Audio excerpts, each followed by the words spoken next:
Summer heat nu cool shades తో beat చేయండి. Mr. Opticals Mr. Cool offer. Up to 75% off in summer glasses. చాలా చాలా హ్యాపీగా ఉంది. చాలా రోజుల తర్వాత యాజ్ అన్ యాక్టర్ గా రావటం. Trimurthulu so I have come with a refined mindset. ఇన్నేళ్ళు ఉంది కాబట్టి ఆలోచించడానికి టైం కంబ్యాక్ సినిమాకి వస్తే చాలా బలాలతోటి చాలా స్ట్రెంగ్త్ తోటి రావాల్సి. అలాంటి మీరు ఒక డెబ్యూ డైరెక్టర్ తోటి మళ్ళీ కంబ్యాక్ అనేటువంటి రిస్క్ అనిపించలేదు? సినిమా ఏదైతే పాయింట్ చెప్పాడో అప్పుడు కూడా సినిమా చేయాలి, ఇప్పుడైనా డ్రాప్ అన్నట్టు. ఇప్పుడు ఇన్ని సంవత్సరాల తర్వాత మరలా you have come with Trimurthulu. What is that you got triggered to come back? Character చాలా ఇన్స్పైర్, అన్ని రకాలుగా ఎంటర్టైన్ చేయగలిగే స్క్రిప్ట్ గా. ఒక కాప్ క్యారెక్టర్ లో కొత్తగా చెప్పండి ఇందులో ఏం చెప్పాలని అనేటువంటి. మిడిల్ క్లాస్ కానిస్టేబుల్ సిన్సియర్ గా ఉండటం మూలాన ట్రాన్స్ఫర్లు అవుతూ ఉంటుంది, వచ్చే కాన్ఫ్లిక్ట్. ఇప్పుడు ఈ సినిమాలో ఈ క్యారెక్టర్ అంటే నవీన్ దగ్గర నుంచి ఏమి అబ్స్ట్రాక్ట్ చేస్తుంది? What kind of elements are there in this character? దీంట్లో స్టోరీ పరంగా డిమాండ్ చేసే ఓవర్ బోర్డు డైలాగ్స్ అట్లా లేకుండా. హాయ్, హలో, నమస్తే and welcome to my show from the bottom of the heart in Suman TV, the India's largest digital media platform. Vijaya Madhavi Pictures Telugu చలనచిత్ర పరిశ్రమలో ఈ సంస్థకు, ఈ బ్యానర్కి, ఈ సంస్థ అధినేతలైన ఒడ్డే బ్రదర్స్కు అద్భుతమైన చరిత్ర ఉంది. ఆ కుటుంబం నుండి వచ్చినటువంటి నవ యువ కథానాయకుడు ఒడ్డే నవీన్ గారు అద్భుతమైన చిత్రాలు చేశారు. ఎన్నెన్నో విశిష్టమైనటువంటి విలక్షణమైనటువంటి పాత్రలు పోషించారు. ఆనాటి పెళ్లి దగ్గర నుంచి మీ ఆవిడ ఒట్టు, మా ఆవిడ చాలా మంచిది, ఇలాంటి చాలా సినిమాల్లో చాలా విలక్షణ పాత్రలు పోషించినటువంటిప్పటికీ మధ్యలో కొంత గ్యాప్ తీసుకున్నారు. ఎందుకు గ్యాప్ తీసుకున్నారు అనే దానికి కూడా సమాధానం నవీన్ గారి దగ్గర అడిగి తెలుసుకుందాం. అయితే ఇన్నేళ్ల గ్యాప్ తర్వాత మరలా ఇప్పుడు ట్రాన్స్ఫర్ త్రిమూర్తులు అనేటువంటి ఒక డిఫరెంట్ కాన్సెప్ట్ తోటి ఆయన వస్తున్నారు. అయితే ఈ సినిమా నిర్మాణకు కూడా తానే నిర్మాణం చేయటమే కాకుండా స్క్రీన్ ప్లే కూడా తానే వహించడం. అలాగా కమల్ తేజ్ దర్శకత్వంలో వచ్చినటువంటి ఈ సినిమా జూన్ 19వ తారీఖున ప్రేక్షకుల ముందుకు రాబోతుంది. ఈ సందర్భంగా వడ్డే నవీన్ గారితో ఆ చిత్ర విశేషాలతో పాటు మరికొన్ని తన వ్యక్తిగత జీవితానికి సంబంధించిన వివరాలు, విశేషాలు కూడా తెలుసుకుందాం. నవీన్ గారు నమస్తే అండి, వెల్కమ్ సార్. చాలా చాలా రోజుల తర్వాత మిమ్మల్ని ఇలా కలవటం చాలా చాలా హ్యాపీగా ఉంది. అందుట్లో మీరు ఎందుకు మీరు వెనకబడలేదు, కావాలనే మీరు తగ్గించుకున్నారు సినిమాలు అనే విషయం గతంలో ప్రెస్ మీట్లోనూ చెప్పారు. అది నిజం కూడా. ఎందుకంటే సరైనటువంటి పాత్రలు రానప్పుడు చేసి కూడా అవసరం లేదు, చేయాల్సిన అవసరం లేదు, మిమ్మల్ని మీరు రిజర్వ్ చేసుకున్నారు అనేటువంటిది మీరు చెప్పారు. ఆ విషయం కూడా ప్రేక్షకులు కూడా నమ్ముతారు. ఎందుకంటే గతంలో మీరు చేసినటువంటి పాత్రలు అవన్నీ మంచి పాత్రలు అవి రానప్పుడు ఎందుకులే అని చెప్పి మీరు ఇదయ్యారు. ఈ రోజున ఇప్పుడు ఇన్ని సంవత్సరాల తర్వాత మరలా you have come with Trimurthulu, transfer Trimurthulu. What is that you got triggered to come back? Transfer Trimurthulu మెయిన్గా క్యారెక్టర్ చాలా ఇన్స్పైర్ చేసింది, చాలా అట్రాక్ట్ చేసింది. అండ్ ఆ క్యారెక్టర్ ద్వారా ట్రావెల్ అయ్యే స్టోరీ ఏదైతే ఉందో చాలా ఫ్రెష్గా అనిపించింది. అండ్ అన్ని రకాలుగా ఎంటర్టైన్ చేయగలిగే స్క్రిప్ట్గా ఒకటి వచ్చిందనేది ఫీలింగ్ వచ్చింది.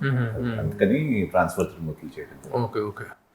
అంటే ఇప్పుడు వేరే బ్యానర్ నుంచి వేరే ఎవరో నిర్మిస్తే మీరు క్యారెక్టర్ ఆఫర్ చేస్తే క్యారెక్టర్ చేయటం వరకు, but you have taken the risk of producing the film. నిర్మాణం కూడా మీరే చేపట్టాలనేంతగా మీరు ఇన్స్పైర్ అయ్యారంటే ఏమిటి ఆ కథలో విశిష్టత అనేటువంటిది? అంటే ఈ కథ పర్ఫెక్ట్గా మనకు అనుకున్నట్టు రావాలంటే నిర్మాణం కూడా చేస్తే బాగుంటుంది.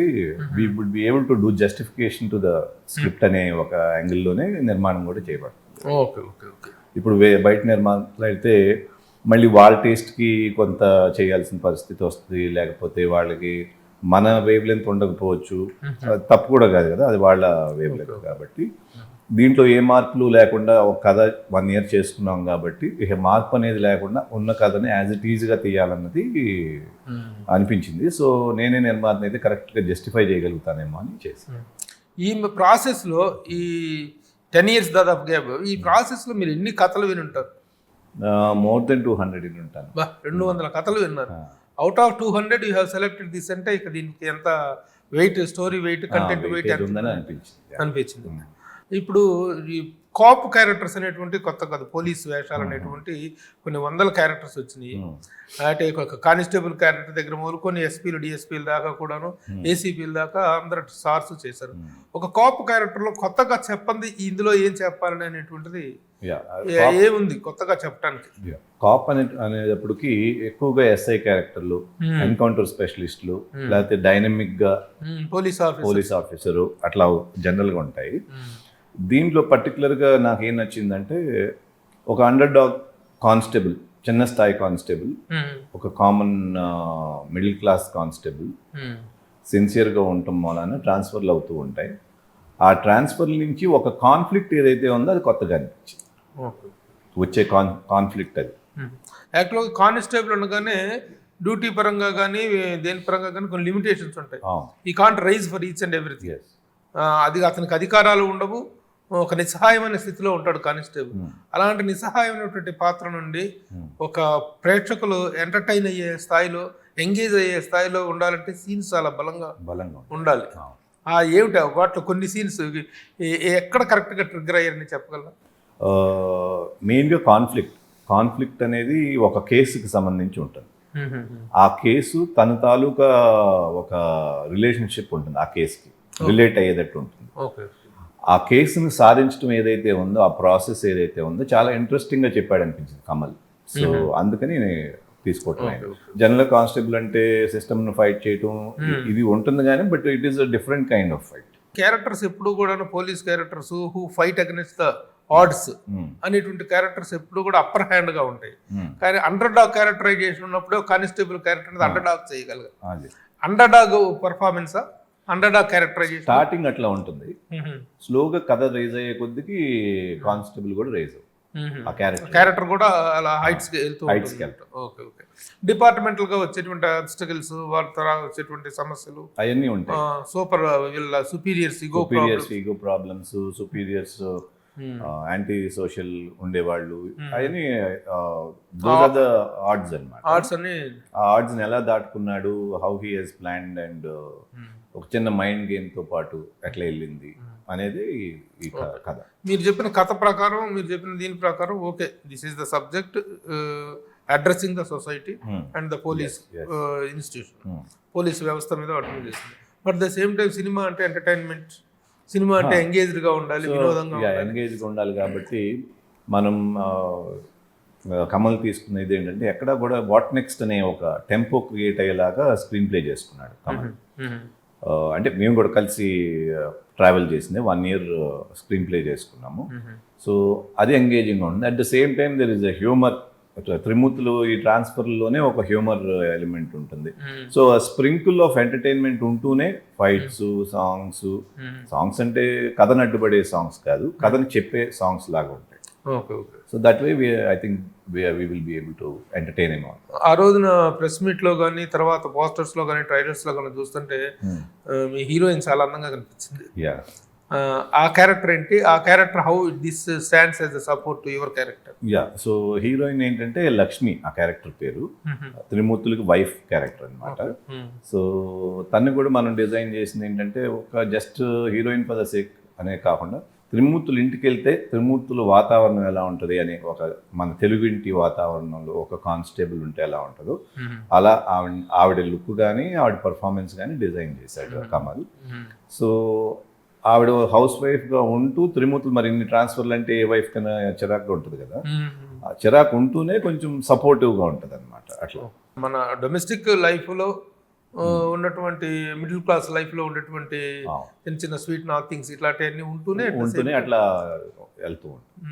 తను ఎలా స్పాట్ చేశారు బాబు? తను ఎలా స్పాట్ చేసామంటే తన సినిమాలు 2-3 చూసాను నేను, అంటే క్లిప్స్ లాగా చూశాను. ఈ అమ్మాయి బాగుంది అనిపించింది. బట్ దాంట్లో వేరే క్యారెక్టర్స్ చేసింది, కానీ ఈ క్యారెక్టర్ సూట్ అవుతుంది. బికాజ్ వెరీ హోమ్లీ క్యారెక్టర్, చీరకట్లోనే ఉంటుంది, నీట్గా ఉంటుంది, అట్ ద సేమ్ టైం గ్లామరస్గా ఉంటుంది అన్నమాట. సో ఇప్పుడు కొంత హిందీ ఆప్షన్స్ చూసాం, హిందీ హీరోయిన్స్ అంటే కంప్లీట్గా హిందీ హీరోయిన్. మన తెలుగుకి వచ్చేటప్పుడు ఆ హిందీ ఫేర్ స్కిన్, ఆ లుక్ కొంచెం హౌస్ వైఫ్ అనేటప్పటికి ఆ కెమిస్ట్రీ సరిపోదేమో అనిపించి, అంటే నేటివిటీ ఫీల్ కోసం అని చెప్పి ఈ అమ్మాయి అయితే కరెక్ట్గా సూట్ అవుతుంది. కొంచెం ఆవిడ పర్సనాలిటీ కానీ అదంతా కరెక్ట్ సూట్ అవుతుందని ఆ అమ్మాయిని సెలెక్ట్ చేయడం. Okay okay. గతంలో అమ్మాయి చేసే సినిమాలు ఏంటి? గతంలో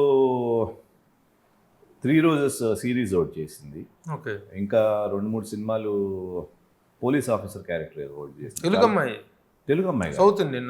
నార్త్ ఇండియన్ ఈ అమ్మాయి, north Indian but settled in Hyderabad. Settle in Hyderabad. అట్లా సో ఆ నేటివిటీ అమ్మాయి తెలుగు అచ్చ తెలుగు అమ్మాయిలాగే ఉంది. అచ్చ తెలుగు అమ్మాయి లాగా తెలుగు మాట్లాడుతుంది. సో అంత కరెక్ట్గా ఉందనిపించింది మన క్యారెక్టర్. ఇప్పుడు వడ్డే నవీన్ గతంలో చేసినటువంటి పాత్రలు ఆలోచన పెళ్లి దగ్గర నుంచి చూసుకుంటే మొత్తం ఎన్ని సినిమాలు అయ్యేటప్పటికి?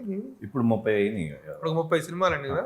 30 సినిమాల్లో దాదాపు దెర్ ఇస్ 60-70% ఆఫ్ సక్సెస్ ఉంది. ఆ రోజున మీరు చేసిన పాత్రలు డిఫరెంట్ జోనర్స్లో చేశారు. ఒక మంచి పర్ఫార్మర్గా మంచి పేరు సంపాదించుకున్నారు. ఇప్పుడు ఈ సినిమాలో ఈ క్యారెక్టర్ వడ్డే నవీన్ దగ్గర నుంచి ఏమి అబ్స్ట్రాక్ట్ చేస్తుంది? పర్ఫార్మెన్సా, యాక్షనా, what kind of elements are there in this character అంటే ఏం చెప్తారు? ఇప్పుడు పర్ఫార్మెన్స్ డెఫినెట్గా ఇట్ విల్ రిక్వైర్, బికాస్ దీంట్లో పర్ఫార్మెన్స్ ఏంటంటే సటిల్గా ఉండాలి.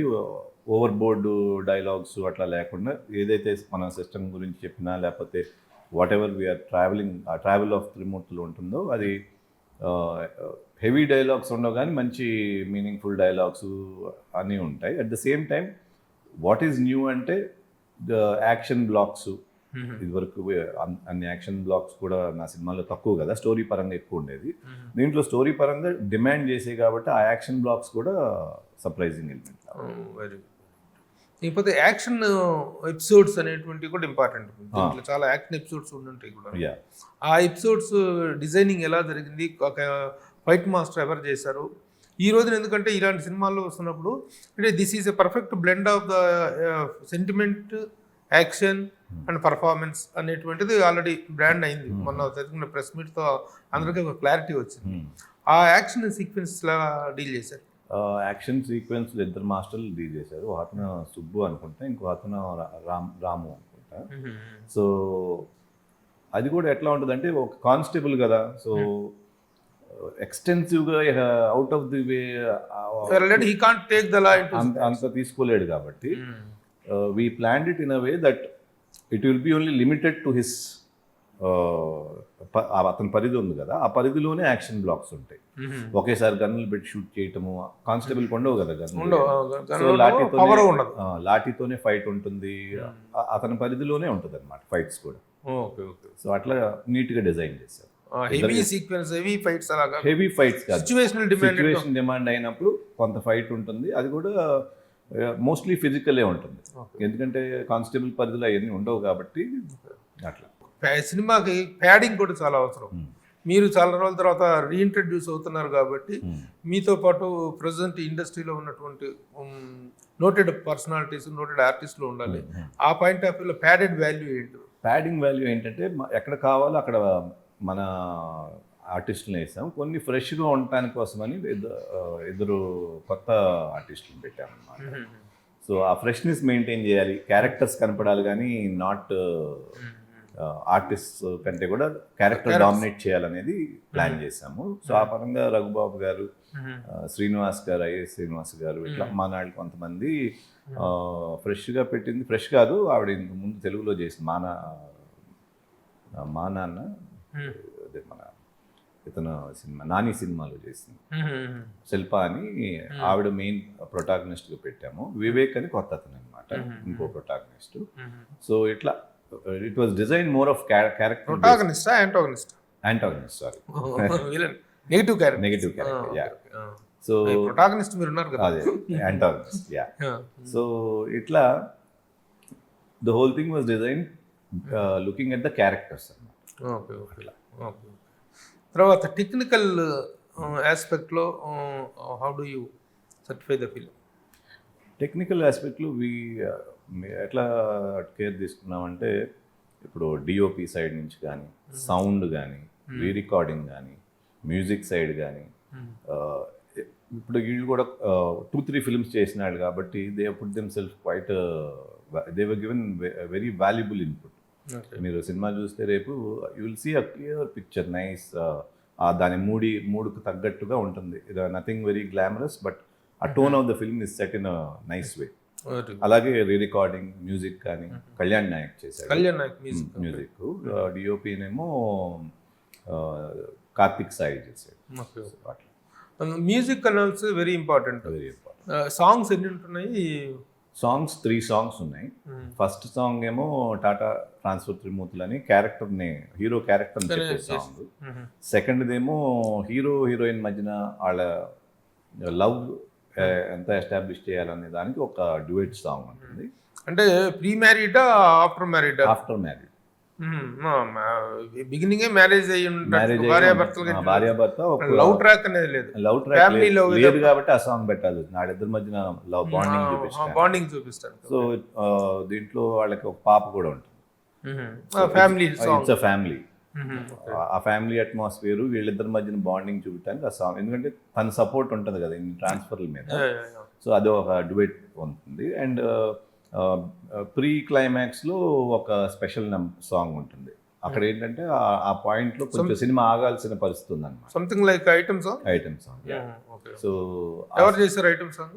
అనైరా అని బాంబే అమ్మాయి చేసింది. So she also has done a very good job. So అక్కడ ఒక సాంగ్. ఈ 3 సాంగ్స్ ఉన్నాయి. ఈ songs 3 are situational demands. Yeah more or less situation. First ఏమో క్యారెక్టర్ ఇంట్రడక్షన్, రెండోది ఏమో ఫ్యామిలీ అట్మాస్ఫియర్, మూడోది item song. Okay okay. So RR పరంగా మ్యూజిక్ ఇప్పుడు ఈ సీన్స్ లో, ఇలాంటి సీన్స్ లో ఆ సెంటిమెంట్ పండాలన్నా కానీ, ఆ యాక్షన్ సీన్ ఎలివేట్ అవ్వాలన్నా కానీ ఆర్ఆర్ ఈజ్ వెరీ ఇంపార్టెంట్. ఈ సినిమా పర్టికులర్ గా ఆర్ఆర్ చాలా ఇంపార్టెంట్. ఎందుకంటే పేసీగా ఉంటుంది సినిమా. యాజ్ కాన్ఫ్లిక్ట్ రివీల్ అయిన దగ్గర నుంచి టిల్ ద క్లైమాక్స్ చాలా పేసీగా వెళ్ళాల్సిన అవసరం ఉందన్నమాట. సో ఆ పేసీనెస్ కావాలంటే రైట్ ఆర్ఆర్ ఉండాలి కదా. సో ఆ పరంగా కళ్యాణ్ అయితే is done an amazing job అనిపించింది నాకు. అట్లాగే పోలీస్ స్టోరీ అనగానే, కోప్ స్టోరీ అనగానే ఆల్మోస్ట్ ఆల్ కొంత భాగం కోర్టు డ్రామా కూడా ఉంటుంది. Court drama inevitable. Police and court, న్యాయ వ్యవస్థ, పోలీస్ వ్యవస్థ, కోర్టు ట్రావెలింగ్స్ కాబట్టి ఇది కోర్టు డ్రామా కూడా ఉంటుందా? కోర్టు డ్రామా ఉంది. Climax will be based on court drama. Court drama అది చాలా ఇంపార్టెంట్ అనమాట. ఆ కోర్టులో జరిగేది కూడా వెరీ సస్పెన్స్ఫుల్ గా ఉంటుంది, అన్ఎక్స్పెక్టెడ్ గా ఉంటుంది. ప్రొడక్షన్ ఇన్ని సంవత్సరాల తర్వాత చేస్తున్నారు. అప్పట్లో మీది విజయ మాధవి ప్రొడక్షన్స్ అంటే భారీ చిత్రాలకు చాలా పెద్ద పెట్టింది పేరు. ఎంత పెద్ద స్టార్స్ తో సినిమా చేసాం. రామారావు గారితో, నాగేశ్వరరావు గారితో, కృష్ణరాజు గారితో, దాసరి నారాయణరావు గారి లెజెండరీ డైరెక్టర్తో ఒక చరిత్ర మీ బ్యానర్ అంటే. ఆ తర్వాత చాలా కాలం తర్వాత విజయ మాధవి పిక్చర్స్ తీసేసి వడ్డే అనేటువంటి వడ్డే క్రియేషన్స్ అని పెడతాను. కారణం అంటే ఒక ఫ్రెష్ బిగినింగ్ ఉండాలని. చాలా గ్యాప్ వచ్చింది కాబట్టి నాన్నగారు వాళ్ళు చేసినవి అన్ని. సో మన బ్యానర్లు చూస్తే ఇవన్నీ ఉంటాయి. వాట్ ఎవర్ మన పాస్ట్ ఏదైతే ఉందో అదంతా ఉంటుంది. ఒక ఫ్రెష్ ఇది. ఈ బ్యానర్ కూడా నాన్నగారు రిజిస్టర్ చేసి చేసిందే. నాన్నగారు రిజిస్టర్ చేసింది, రమేష్ గారు రిజిస్టర్ చేసింది. ఓహో. సో రిజిస్టర్ చేశారు కానీ ఈ బ్యానర్ మీద సినిమాలు ఏం చేయలే. సో చేద్దామనేటువంటి ఇదిలో ఉండేవారు లాస్ట్ మేబీ. సో మన బ్యానర్లు ఏమన్నాయని చూస్తే ఇది ఉండింది. సో సరే దీని మీద చేద్దాము ఇట్లాంటివి. అంటే విజయ మాధవ్ అని పెట్టుంటే అది ఇంకా ఇదే పెట్టి ఉండేది కదా. అంటే చాలా గ్యాప్ వచ్చింది కదా, జనరేషన్ గ్యాప్ ఉంది, ఇదే ఉంది. ఫ్రెష్ స్టార్ట్ ఉంటే బాగుంటుందని వడ్డే క్రియేషన్స్ మీద. Okay okay. మరి అప్పటి మేకింగ్ డైనమిక్స్ కి ఇప్పటి మేకింగ్ డైనమిక్స్ కి ఎలాంటి ఇది చాలా మారిపోయింది. ఇప్పుడు సిస్టమ్ చాలా మారిపోయింది. టెక్నికల్ గా చాలా మారింది. కాస్ట్ ఆఫ్ ప్రొడక్షన్ బాగా పెరిగిపోయింది. ఇంకా మరి ఇప్పుడు మీరు తీసిన cinema with in the limits లో ఉందా బడ్జెట్ పరంగా? బడ్జెట్ పరంగా అంటే ఈ సినిమాకి ఎంత కావాలో అంతే ఉంటుంది తప్పితే వెరీ ఎక్స్టెన్సివ్ గా లేదు, అట్లానే తక్కువ లేదు. So it will be there. Uncompromised గా చేశారు కానీ అన్లిమిటెడ్ గా చేయలేదు. Very good. తర్వాత ఈ బిజినెస్ అనేటువంటిది కూడా మారిపోయింది. ఒకప్పుడు డిస్ట్రిబ్యూషన్ సిస్టమ్ అనేటువంటిది చాలా ఇదిగా ఉండేది, అన్నదండలుగా ఉండేది. ఈ రోజున కొత్త సినిమా అనేటువంటిది రిలీజ్ చేయటం అనేది, సినిమా తీయటం ఎత్తు అయితే దానికి రిలీజ్ చేయటం కాకపోతే ఎంతగా ఉంది ప్రాబ్లం. ఎలా how your plan the release ఎట్లా అంటే మేము ఓటీటీ వాళ్ళకి చూపించాం ఫిల్మ్. సో ఏమంటే వాళ్ళు కొన్నారు. సో ఓటీటీ ముందే అయింది. అసలు ఇది అసలు సక్సెస్. అదే. సో ఎట్లాగంటే ఇప్పుడు ఓటీటీ వాళ్ళు ఏం చెప్తున్నారంటే ఏదైనా సినిమా వాళ్ళ దగ్గరికి వెళ్తే ముందు థియేటర్కల్ గా రిలీజ్ చేసుకురండి, తర్వాత చూద్దాం అని పంపిస్తారు. లేకపోతే పేపర్ వ్యూ పెడతా ఉంటారు. అలాంటిది ఈ సినిమా రిలీజ్ కి అవుట్ రైట్ కొన్నారు కాబట్టి. ఎవరు?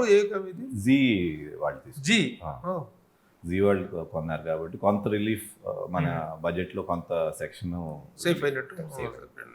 అదర్వైజ్ థియేటర్కల్ రిలీజ్ ఎలా? థియేటర్కల్ ఇప్పుడు మాట్లాడుతున్నాము. ఐ థింక్ 1 or 2 daysలో లాక్ అవుతుందంట. వండర్ఫుల్. సో 19th రిలీజ్కి ఎలాంటి అబ్స్టకల్స్ లేకుండా, ఎలాంటి అవరోధాలు లేకుండా లేదు. June 19th coming to the theatres. Yeah. Wonderful. అలాగే ఒకసారి కనుక విజయ మాధవి సంస్థ చరిత్రను కానీ మీ బ్రదర్స్, మీ డాడీ నాన్నగారుల వైభవాన్ని చూస్తే ఆ కళ్ళ ముందు అలా కనిపిస్తుంది. 3 సింహాలు మీ కుటుంబంలో, వడ్డే శోభనాద్రి గారు, వడ్డే రమేష్ గారు, వడ్డే కిషోర్ గారు, ఆ ముగ్గురు బ్రదర్స్ అలా కూర్చుంటే సెట్ లో ఒక అద్భుతమైనటువంటి ఒక కళ, ఒక వైభవం కనిపించేది. ఎలా ఉన్నారు? నా పెద్దనాన్నగారు చనిపోయారు, ఆయన పెద్దనాన్నగారు చనిపోయారు, రమేష్ నాన్నగారు చనిపోయారు, కిషోర్ గారు బాగా ఎలా ఉన్నారు? కిషోర్ గారు కూడా మొన్నే చనిపోయారు. చనిపోయారా? 10 days అయింది. ఇప్పుడు రేపు 11th ఆయన అయ్యో రిలీజ్ చేస్తారు. చాలా ఇష్టం బాబు, నేనంటే చాలా అభిమానంగా. ముగ్గురు బ్రదర్స్ కూడా నా పట్ల చాలా ఇదిగా సో ఉండేవారు. ఇప్పుడు ముగ్గురు లేరు. సో అయ్యో. అది అమ్మగారు ఎలా ఉన్నారు? అమ్మగారు నైస్, వెరీ గుడ్. తర్వాత మీ బాబు దీనికి, మీ అబ్బాయి దీనికి సమర్పణ, జిష్ణు సమర్పణ ఏంటి? తను ఏం చేస్తున్నాడు, ఏం చదువుతున్నాడు? ఆయన 12th చదువుతున్నాడు. ఒకటే బాబు? ఒకటే బాబు. ఓకే. 12th చదువుతున్నాడు. అదే ఓబుల్ రెడ్డి స్కూల్లో చదువుతున్నాడు. కరెక్ట్ గా ఆ వయసులోనే మిమ్మల్ని మేము చూడటం జరిగింది. అవునవును. మిమ్మల్ని నేను అసిస్టెంట్ డైరెక్టర్ గా మీ సంస్థలో పనిచేస్తున్నప్పుడు ఆ వయసులో మిమ్మల్ని మేము చూడటం జరిగింది. మా కాబోయే హీరో అంటూ మేము బాగా సెలబ్రేట్ చేసుకునే వాళ్ళం. ఇప్పుడు మీరు కూడా కాబోయే హీరోని ఇస్తున్నారా? ఇప్పుడు ఏమీ అనుకోలేదు. బట్ వాళ్ళ ఇంట్రెస్ట్ ఉండాలి కదా, వాళ్ళకి యాంగ్జైటీ ఉండాలి. ఇప్పుడు నాకు ప్యాషన్ కాబట్టి నేను వచ్చాను. అంత ప్యాషన్ వాళ్ళు ఉంటే మేబీ ఐ డోంట్ నో. అది ఇంకా too early to judge, to sense it. Very good. ఇంకపోతే ఈ సినిమా మీద మీ ఎక్స్పెక్టేషన్స్ ఏంటి? ఇది ఒక మంచి సినిమా తీసాం, మా అందరికి నచ్చే తీసాం, నచ్చింది కూడా. సో మేమేమైతే ఫీల్ అయ్యామో ఆడియన్స్ కూడా అది ఫీల్ అయితే వి విల్ బి సక్సెస్ఫుల్ అని అనుకుంటున్నాను. అది. సో ఈ రిలీజ్ ప్లాన్ 19th కి ఇంకేదైనా సెలబ్రేషన్స్, ప్రీ రిలీజ్ ఈవెంట్స్ ఇలాంటివి ఉంటుంది. ప్రీ రిలీజ్ ఈవెంట్ ఒకటి ప్లాన్ చేస్తున్నారు. సో మేబీ 12th, 13th ఆ టైంలో ఉండొచ్చు. Okay okay okay. ఇప్పుడు చాలా రోజుల తర్వాత మీరు యూ హ్యావ్ కమ్ బ్యాక్ కదా. ఇండస్ట్రీలో మీకు తెలియని వాళ్ళు లేరు. You're one of the biggest families in the film industry. మీకు ఎలాంటి సపోర్ట్ కానీ ఎలాంటిది కానీ వచ్చింది? ఎలా? ఫస్ట్ నేను పోస్టర్ అప్పటి నుంచి చాలా మంది ఇండస్ట్రీ వాళ్ళు దేవర్ హ్యాపీ. జనరల్ గా వస్తుందంటే ఏదో వచ్చారా అట్లా అనకుండా దేవర్ రియలీ హ్యాపీ, వెరీ వెల్కమింగ్ గా ఉన్నారు, పాజిటివ్ గా ఉన్నారు. కలిసిన వాళ్ళందరూ కూడా బాగుంది, బాగా చేస్తున్నావు, ఎంకరేజ్ చేసేది తప్పితే ఎక్కడ కూడా నెగిటివ్ లేదు. So that I'm very happy, thankful also. Okay. ఇప్పుడంటే ఈ క్యారెక్టర్ త్రిమూర్తులు అంటే ఒక డిఫరెంట్ క్యారెక్టర్ దొరికింది కాబట్టి లీడ్ రోల్లో చేశారు. గతంలో కొన్ని సినిమాల్లో మీరు క్యారెక్టర్స్ కూడా చేశారు, మంచి డిఫరెంట్ ఇదైతే నేను చేస్తానని కూడా చెప్తూ వచ్చేవారు మీరు. ఇప్పుడు ఈ సినిమా సక్సెస్ అయిన తర్వాత మీరు సెంట్రిక్ గా సినిమాలు రావటం అదొక పార్ట్ అయితే, క్యారెక్టర్స్ డిఫరెంట్ క్యారెక్టర్స్ వస్తే చేస్తారా? డెఫినెట్ గా, దాంట్లో నాకేమి ఇన్హిబిషన్ లేదు. బట్ క్యారెక్టర్ బాగుండాలి. ఏదో ఒక క్యారెక్టర్ కోసం అని అట్లా కాకుండా ఆ క్యారెక్టర్ లో పర్ఫార్మ్ చేసే స్కోప్ అండ్ ఆ క్యారెక్టర్ కి ఇది ఉండాలి కదా, డెప్త్ ఉండాలి. సో అట్లా ఉంటే డెఫినెట్లీ చేస్తారు. సో యువర్ కంటిన్యూటీ యాజ్ ఒక డైరెక్టర్ గా, ఒక ప్రొడ్యూసర్ గా, ఒక యాక్టర్ గా కంటిన్యూటీ అనేది ఉంటుంది. ఎందుకంటే ఈ గ్యాప్ ఇక రాకూడదని అనుకుంటున్నాం మేము. హోప్ఫుల్లీ మన చేతిలో కూడా లేదు, it has to happen. Okay okay, very good. చాలా చాలా హ్యాపీగా ఉంది. చాలా రోజుల తర్వాత యాజ్ అన్ యాక్టర్గా రావటం, మళ్ళీ బ్యానర్ రివైవ్ అవ్వటం అనేటిది రెండు కూడా హ్యాపీయెస్ట్ థింగ్స్. మీరు యాక్టర్గా మళ్ళీ వస్తున్నారనేటువంటిది ఒక యాంగిల్. ఎందుకంటే పెళ్లి నాటి మీ సినిమా లాంటి ఆ సినిమాల్లో, ఈవి సత్యనారాయణ గారి సినిమాలు అటన్నిటిలో మీరు ఇచ్చిన పర్ఫార్మెన్స్ ఒక అంటే ఒక స్టార్ కమ్ యాక్టర్ అనేటువంటి ఒక అద్భుతమైన ఇమేజ్ని తెచ్చుకున్నారు మీరు చాలా తక్కువ కాలం. Most of it I would credit to the writers and directors. Okay, writers అలాంటి క్యారెక్టర్స్ ఇచ్చారు కాబట్టి I was able to be in that. And directors of course దాటిని కరెక్ట్ గా పోర్ట్రే చేశారు కాబట్టి, అండ్ ప్రొడ్యూసర్స్. ఈ సినిమాలో కొత్త డైరెక్టర్, డెబ్యూ డైరెక్టర్ కదా వస్తాయి. Debut director. మరి ఒక డెబ్యూ డైరెక్టర్తో ఈ వెంచర్ చేయడానికి మళ్ళీ మీ కంబ్యాక్ సినిమాకి వస్తే చాలా బలాలతోటి, చాలా స్ట్రెంగ్త్లతోటి రావాల్సి ఉంటుంది. అలాంటిది మీరు ఒక డెబ్యూ డైరెక్టర్ తోటి మళ్ళీ కంబ్యాక్ అనేటువంటిది రిస్క్ అనిపించలేదా? రిస్క్ అంటే ఫస్ట్ సినిమా కథ ఏదైతే పాయింట్ చెప్పాడో, క్యారెక్టర్ చెప్పాడో నచ్చింది. This was 2 years back. నచ్చింది, కానీ అప్పుడు కూడా సినిమా చేయాలి అన్నీ బాగుంటే చేద్దాం, లేకపోతే ఇది ఇప్పుడైనా డ్రాప్ అన్నట్టుగానే ఉన్నా నేను. So as we travelled for 1 year with the screen play, Kamal act చేసి చూపించడం అన్ని క్యారెక్టర్స్, హిస్ డైలాగ్ రైటర్ కూడా ఆయనే దీనికి. అవన్నీ చూసిన తర్వాత ఈ కెన్ డైరెక్ట్ అనే కాన్ఫిడెన్స్ వచ్చింది. It's not in one go. So 1 year travel చేశాను కాబట్టి ఐ సా హిమ్ అనమాట, how is narrating, how is presenting, షార్ట్లు ఎట్లా చెప్తున్నాడు, ఇవన్నీ it was homework was done. So అవన్నీ చూసుకుని అప్పుడు సెట్స్కి వెళ్తాం జరిగింది. సో ఇఫ్ దీంట్లో అబ్జర్వ్ చేస్తే రేపు సినిమా చూసినప్పుడు అన్ని పర్ఫార్మెన్సెస్ క్లీన్గా ఉంటాయి, అందరు characters, not just one character. జనరల్గా హీరోను హీరోయిన్ ఇట్లా కాకుండా ప్రతి క్యారెక్టర్ వాళ్ళ పరిధిలో నీట్ పర్ఫార్మెన్సెస్. మీరు యాక్టర్గా ప్రొడ్యూసర్గా కూడా పర్ఫెక్షనిస్ట్. ఆ పర్ఫెక్షనిజం దక్కలేదు కాబట్టి ఈ గ్యాప్ అనేటువంటిది వచ్చింది అనేటువంటిది ఒక అభిప్రాయం ఉంది. ఆ పర్ఫెక్షనిజం అనేటువంటిది కొంచెం ఎక్కువగా చేదస్థానం లాగా మారటం కూడా కొంత కారణం. అందుకే నవీన్ బాబు ఇంతకాలంగా ఉన్నా సరే ఎక్కువగా క్యారెక్టర్లు చేయకుండా ఉన్నాడు. ఆ సెల్ఫ్ చెక్ అనేటువంటిది కొంచెం ఎక్కువైంది అనేటువంటిది ఒక కంప్లైంట్ ఉంది దాంట్లో, కాంప్లిమెంట్ ఉంది దాంట్లో. ఉంది కానీ మరీ ఎక్కువ లేదు. సో నేనేమనుకుంటానంటే ఆ క్యారెక్టర్ పరిధి కనుక కరెక్ట్గా ఉంటే దాంట్లో ఏదైనా చేయొచ్చు డైరెక్టర్ ఎట్లా చెప్తే అట్లా. ఒక స్టేజ్లో ఏమైపోయిందంటే అస్సలు మనకి యాక్ట్ చేయడానికి ఆ ఇంట్రెస్ట్ లేకుండా సెటిల్కి వెళ్ళి కొంచెం బాధపడే స్టేజ్ లాగా అయిపోయింది. అట్లా బాధపడుతూ ఎందుకు, ఆడియన్స్ డిసప్పాయింట్ చేయడం ఎందుకు, ప్రొడ్యూసర్స్కి నష్టం ఎందుకని అక్కడి నుంచి అట్లా ఒక ఫుల్ స్టాప్ లాగా పెట్టి మంచిది వస్తే చేద్దాం అనేది. సరే, ఇప్పుడు మీరు చేసినప్పుడు ఓన్లీ సినిమా మాత్రమే ఉండేది. ఇప్పుడు ఓటీటీ ప్లాట్ఫామ్స్ వచ్చినాయి, వెబ్ సిరీస్లు వచ్చినాయి. ఈ వెబ్ సిరీస్ నుంచి కూడా ఆఫర్ వస్తే చేస్తారు. ఈరోజు చాలా పెద్ద పెద్ద స్టార్స్ కూడా చేస్తున్నారు డెఫినెట్గా వెబ్ సిరీస్. ఎందుకు ఎనీ మీడియం కంటెంట్ కొంచెం రీజనబుల్గా ఉండాలి, అంతే. క్యారెక్టర్ బాగుండాలి, కంటెంట్ బాగుండాలి, అంతే. So I have come with a refined mindset. Yes, definitely. ఇన్నేళ్ళు ఉంది కాబట్టి ఆలోచించడానికి టైం ఉంది కాబట్టి రిఫైన్డ్ మైండ్ సెట్ తో వచ్చారు, రీఛార్జ్ మైండ్ సెట్ తో వచ్చారు. సో మంచి కంటెంట్ తో వస్తున్నారు. ట్రాన్స్ఫర్ త్రిమూర్తి అనేది కూడా బాగుంది. ఎందుకంటే కానిస్టేబుల్ కి on base of his honesty ట్రాన్స్ఫర్లు పోవటం అనేటువంటిది. Also reason why transfer one is కొంచెం ఆ సరదా కనపడుతుంది. నెక్స్ట్ ఆ ట్రాన్స్ఫర్ మూలనే కాన్ఫ్లిక్ట్ స్టార్ట్ అవుతుంది. ఒక ట్రాన్స్ఫర్ లో కాన్ఫ్లిక్ట్ స్టార్ట్ అవుతుంది at one point of time. So అక్కడ నుంచి స్టోరీ గేర్ అప్ అవుతుంది. Very good, congratulations once again. Thank you. I hope మళ్ళీ చాలా కాలం తర్వాత మీరు వస్తున్నారు. ఇది కంబ్యాక్ అనేటువంటిది కంటిన్యూ అవ్వాలని కోరుకుంటున్నాం. దిస్ ఈ June 19th ట్రాన్స్ఫర్ త్రిమూర్తులు అనేటువంటిది థియేటర్స్లో వస్తుంది. చాలా రోజుల తర్వాత ఒక మంచి బ్యానర్లో నుంచి ఒక మంచి వ్యక్తి, మంచి నటుడు సినిమా మళ్ళీ కంబ్యాక్ అవుతున్నారు. ఇలాంటి పరిస్థితుల్లో సినిమాని థియేటర్లో మాత్రమే చూసి ఎంకరేజ్ చేయాల్సిన అవసరం ఉంది. థియేటర్కల్ ఎక్స్పీరియన్స్ని మాత్రమే ఎంజాయ్ చేయాలి. Don't wait for the film to come in OTT or లేకపోతే ఏదో పైరసీ క్యాసెట్స్ వస్తాయనేటువంటిది కాకుండా let us enjoy transfer Trimurthulu in theatres only. Okay, thank you బాబు, congratulations. Thank you so much.